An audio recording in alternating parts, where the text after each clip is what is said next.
Bismillahirrahmanirrahim. Assalamu alaikum dear students. As you know that we discussed the last chapter of your book, that is thermodynamics, and in your previous lecture we discussed about the first law of thermodynamics. Now in this lecture we discuss about the applications of the first law of thermodynamics. We just discussed the first application of the first law of thermodynamics. All the practical applications of first law of thermodynamics based on the principle that the system have three forms of energy, that is heat, work and internal energy, and these three form of energy can be interconvertible. Mean we can convert heat into work into heat, as well as we convert the heat into internal energy, and we also convert work into internal energy. Mean there are these three are the state of these three are the form of energy, and these three form of energy can be interconvertible.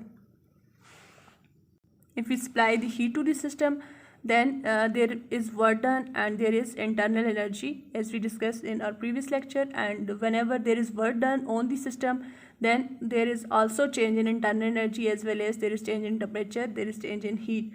And when internal energy changes, then the heat also change, work done, there may be work done due to change in internal energy. So these three these three form of the internal energy can be converted into one another. All the practical application of first law of thermodynamics based on this principle, that there are three types of energy, that is work, heat and internal energy, and these three energy forms are interconvertible. As you know that the first law of thermodynamics stated that whenever we supplied the heat to the system, then this heat utilized in changing internal energy of the system, as well as its use for doing work. So according to this law, according to this equation, according to this statement, there are two types of process can be possible. The first process in which any of these three terms become zero. As we already discussed in our last lecture, that whenever we supply heat, it's used for changing internal energy, as well as it's used for doing work. But sometimes the change in internal energy is equal to zero.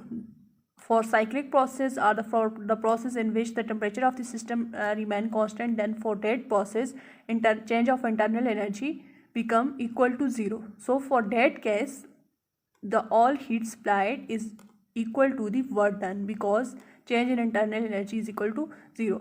We also discussed another case in which there is no expansion, there is no contraction in the system, then all the heat we supplied to the system is utilized for changing internal energy. As sometime there is a process in which we supply no heat, there is no addition of the heat to the system, there is no removal of heat from the system, then the system is allowed to expand at constant heat, or the system is contracted as constant heat, then internal energy, change of internal energy is equal to the work done. So according to this equation, three type of process are possible, means in which one of these three terms become equal to zero. Either work done is equal to zero, either change of internal energy is equal to zero, or change of heat is equal to zero.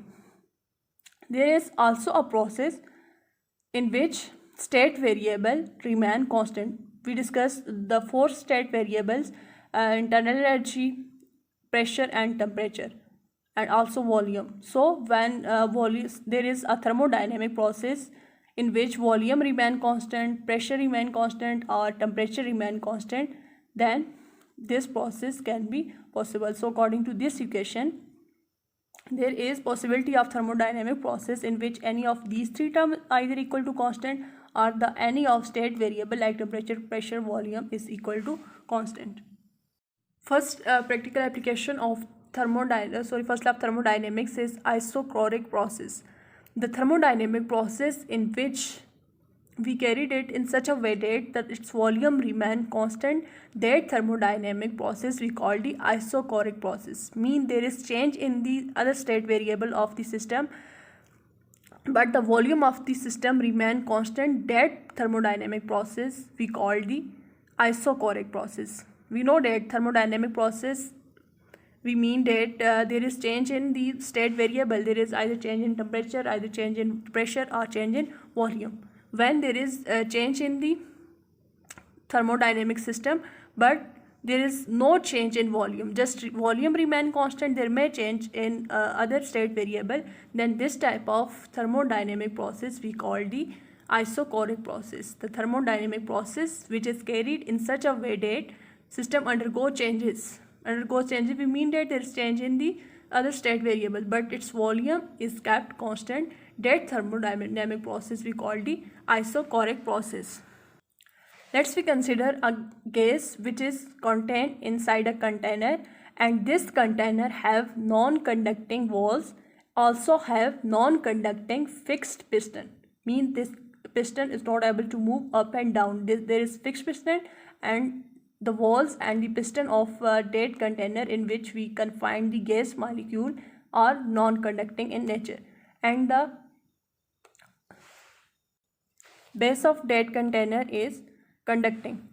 So when we place this container on a heat reservoir, then the heat flow from hot reservoir towards the container. From container it's applied to the gas molecule, mean heat is flow towards the gas molecule, heat flow or heat enter in the system. In this case we take the fixed piston. Due to supply of heat, there is change in temperature of the system. Due to change in temperature, there is a change in pressure of the gas molecules. So initially the gas is at temperature T1. So due to supply of heat, the temperature of the gas changes to T2. And initially if the pressure of that system is P1, now due to supply of heat, the pressure is equal to P2. Mean there is change in pressure due to supply of heat, as well as there is change in temperature, but the volume of the system is kept constant. There is no expansion, there is no contraction, means the volume of the system is constant. And that thermodynamic process we call the isochoric process. We can also keep the volume constant if we place this container over a cold reservoir. In this case, heat flow from the system.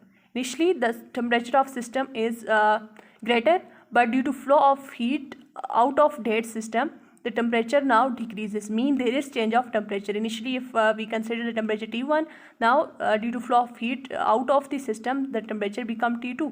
And if heat flow out of the system, then there is also change in pressure of the system. Initially if have greater pressure, due to flow of heat out of the system, the pressure of that system changes. Now it's become P2. So whenever we kept that system over a hot reservoir or cold reservoir, either there is flow of heat into the system or flow of heat out of the system. In both cases there is change in pressure as well as there is change in temperature, but the volume of the system remain constant, because here we take the fixed piston, no mass flow in, no mass flow out, so volume remain constant. And if we write the expression of first law of thermodynamics, that del Q heat supplied to the system is equal to change of internal energy as well as change of work done. In this case there is no work done because there is no displacement of the piston, not the system contract, not the system expand. So there is a force but no displacement. Due to this reason the work done is equal to 0. We in coming lecture we also find the expression of work done for thermodynamics process, that the work done del W is equal to P into del V. P is pressure and del V is volume. So in this case del V mean change of volume is equal to 0. There is a volume of gas but the change of volume is equal to 0. So this work done will be 0. So this equation become del Q is equal to del U, because change in work done del W is equal to 0, not the system expand, not the system contract. We take the fixed piston, there is no movement in the piston, so volume is constant, so there is no work done. All the heat we supplied to the system is equal to change in internal energy, or all the heat flow out of system is equal to change of internal energy.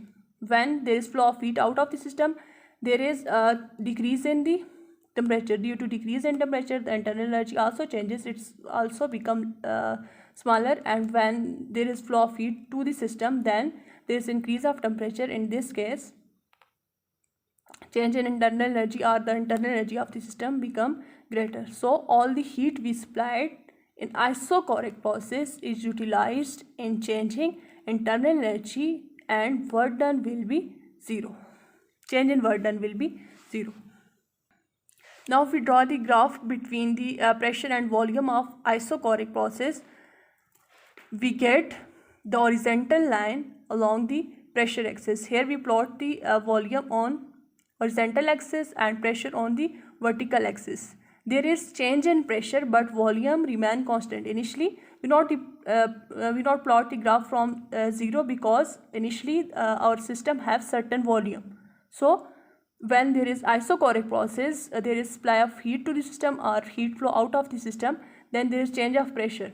If heat is supplied to the system, then initially the pressure of the system is less.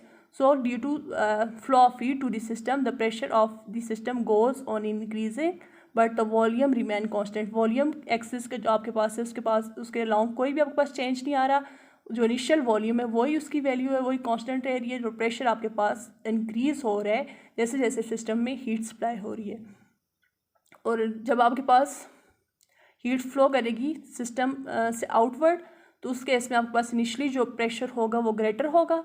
जैसे जैसे heat flow करेगी system से out, तो आपके पास जो pressure है वो decrease होगा. प्रेशर का ग्राफ जो है लॉन्ग प्रेशर एक्सिस डिक्रीज़ करेगा टॉप से बॉटम. और जब प्रेशर का इंक्रीज़ आएगा हीट सिस्टम को आप सप्लाई करेंगे तो प्रेशर ग्राफ जो आपके पास इंक्रीज़ करेगा bottom to top. But the volume in both cases remain constant. Initially if pressure is P2 and temperature is T2, volume is V1. So due to flow of heat out of the system, there is decrease in pressure, decrease in temperature, but volume remain constant. And if heat is supplied to the system, then again there is increase in pressure, increase in temperature, but the volume remain constant. So we plot the graph between the pressure and volume for isochoric process. We get the straight line along the pressure axis in which pressure changes but volume remain constant, and this graph we call the isochore.